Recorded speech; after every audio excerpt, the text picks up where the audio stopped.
السلام عليكم وأهلا بكم.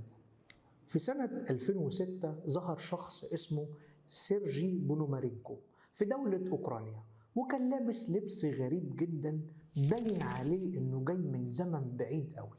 ادعى سيرجي إنه كان ماشي في الشارع نقل وميض ضوء فجأة من مكانه إلى أوكرانيا، ولما شاف ضابط من الضباط مظهره وطريقة كلامه لما كان بيسأل على شارع مش موجود أصلا، قال له لا عندك، انت مين وبتعمل ايه؟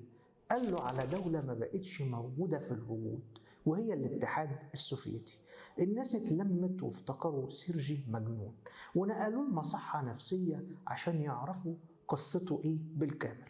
في حياة زمان هنتطرق للقصة كلها ونعرف القصص اللي حصلت بخصوص السفر عبر الزمن للمستقبل، وهل هو حقيقة ولا خرافة، وازاي العلماء قدروا يعملوا تجارب جنونية في السياق ده، وايه رأي الدين في الحكاية. بعد الفاصل هنقول كل المستخبي ونكشف كل التفاصيل. انتوا دلوقتي مشرفيني في حياة زمان. اخوكم محمد فرج يحييكم، ويا رب اكون ضيف خفيف على قلوبكم.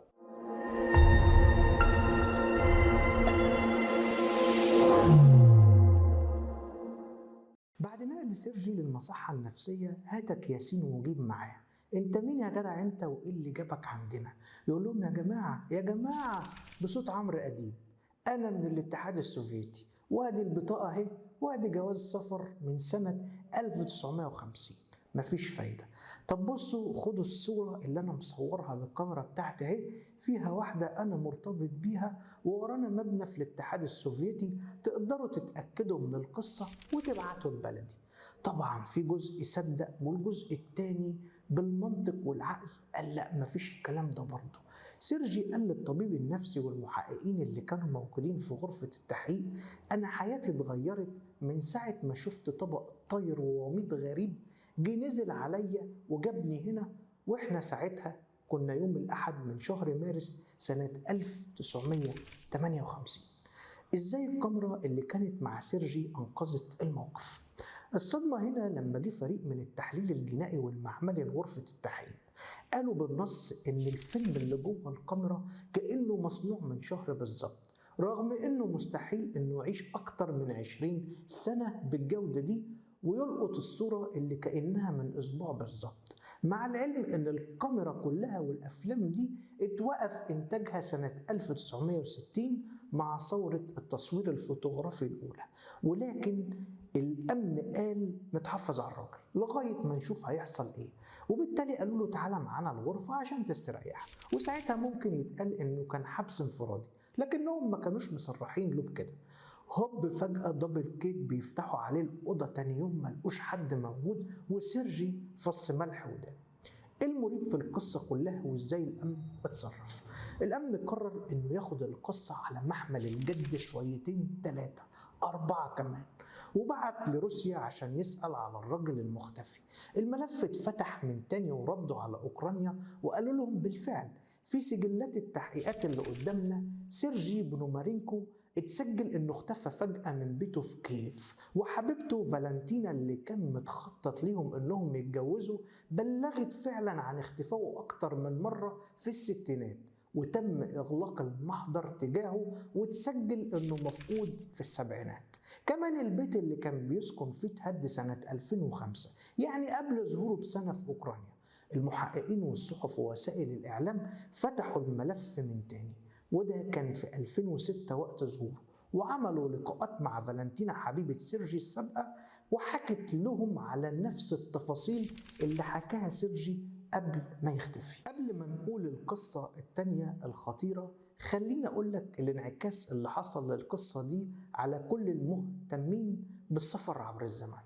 ظاهرة الانتقال الآني كل الناس تقريبا مشغولين بها في كل مكان، لكن أول من أطلق عليها المسمى بالقول والفعل هو تشارلز فورت، كاتب بيحب الظواهر الخارقة، لأنه كان الأول اللي بيوصف السفر عبر الزمن بالانتقال الكمي. طب يعني إيه الانتقال الكمي ببساطة؟ ببساطة شديدة جدا خليني أقول لك، أنا دلوقتي من خلال الإنترنت أقدر أنقل الملفات والمعلومات من خلال ألياف ضوئية رايحة وجاية وبيانات بتتنقل من وإلى المكان اللي أنا فيه. لكن أنا الراسل زي ما أنا، والمرسل إليه في مكانه ما بيتحركش. لكن لو قدرت أبعت كل الداتا والمعلومات والذاكرة الخاصة بيا من مكان للتاني، يبقى أنا مش ناقص معايا إلا الشكل والهيئة الخارجية اللي ممكن تتنقل من مكان للتاني. وده هنعرفه في النوع الآخر، خصوصا إن كل النظريات اللي بيندرج تحت إطار الانتقال الآني تحولت الأنظار فيها من البحث في الجسيمات الأكبر لحد ما وصلت لجسم الإنسان. لما جه أينشتاين لمفهوم الزمن والنسبية، تغير الزمن، أصبح مرتبط بالمكان، وتم تسميته في الأوساط العلمية بالزمكان. يعني الزمان أصبح مرتبط بالمكان. بمعنى أبسط، كلما اقتربت من سرعة الضوء كلما كان الفرق بيني وبين الشخص المتحرك بسرعة كبيرة جدا الدقيقة عندي وعنده مختلفة، وبالتالي ظهر تمدد الزمن. يعني لو انتقل شخص بمركبة إلى الفضاء بسرعة عالية لمدة سنة ورجع تاني، هو قعد بالفعل سنة 365 يوم، هيرجع بقى يلاقي العبد لله عدى عليه 40 سنة مثلا، وكأنه بالنسبة اللي مشي بيها بسرعة الضوء نط المستقبلي وشافني في سنة 2064 ميلادية، وهو هيكون مر عليه سنة واحدة بس بمفهومه هو. وده تمدد الزمن ونسبية الزمن، وده المنطقي بالنسبة للعلماء والباحثين، مش بالنسبة لي أنا بس. القصة التانية والخطيرة اللي قلنا إننا هنتكلم عنها فوق، في 2012 كاميرات المراقبة كشفت عن عربية ظهرت من العدم، وكانت ماشية بسرعة وطريقة جنونية، وفي الأماكن المحظورة في أمريكا بجوار المنطقة 51 السرية اللي فيها بيتم الحديث عن الكائنات الفضائية، واللي هيكون لينا معاها وقفة كبيرة في حياة زمان بالحلقات اللي جاية لو كان لينا عمر. المهم الشخص كان بيجري بطريقة غريبة، وبعد مطاردة استمرت ساعة تم إلقاء القبض عليه، ونزل من العربية بعد سين وجيم. طلع اسم الراجل توماس ميرفي، مع إثبات هوية بيعود لسنة 1964، ومن خلال العنوان كان ساكن في مكان على بعد 300 كيلو من المنطقة اللي فيها. وبعد التحقيقات الطويلة توماس قال إن بسبب الخلاف بينه وبين مراته خد العربية وقرر إنه يخرج من البيت عشان يفك توتر الأجواء. وبعد ما كان ماشي في الطريق دخل نفق، وبدأ يفقد السيطرة على العربية بعد ما ظهر قدامه ضوء أبيض قوي ما عرفش يسيطر على العربية، وهوب فجأة لقى نفسه في الطريق اللي الشرطة قبضت عليه فيه. العناوين اللي موجودة في الأوراق الرسمية قالت إن عيلة توماس عملت بلاغ رسمي باختفائه سنة 1964 فعلا، بعد ما خد العربية ونزل من البيت بعد الخناقة. وبعد سنة من الحادث الأسرة بالكامل عزلت وسابت البيت. الأوراق تم إثبات إنها سليمة بعد تحقيقات كبيرة جدا، ورغم إن التاريخ قديم إلا إن الشكل والجودة بتاعت الورق كأنها بنت امبارح. وبالتالي الشرطة قررت إن هي تكمل التحقيق مع مكان توماس ميرفي. وفجأة زي ما حصل في القصة الأولى ملقوش الراجل تاني يوم في مكانه. طب الدين الإسلامي رأيه إيه في القصة دي أو القصص دي بشكل عام؟ عايز أقول لك إن الانتقال الزمكاني مذكور في القرآن الكريم من أكتر من 1400 سنة، لما سيدنا سليمان عليه السلام استعان بعفريت من الجن عشان يجيب له عرش بلقيس. في الآية الكريمة بسورة النمل قال عفريت من الجن أنا آتيك به قبل أن تقوم من مقامك وإني عليه لقوي أمين. قال الذي عنده علم من الكتاب أنا آتيك به قبل أن يرتد إليك طرفك فلما رآه مستقرا عنده قال هذا من فضل ربي، إلى آخر الآية الكريمة.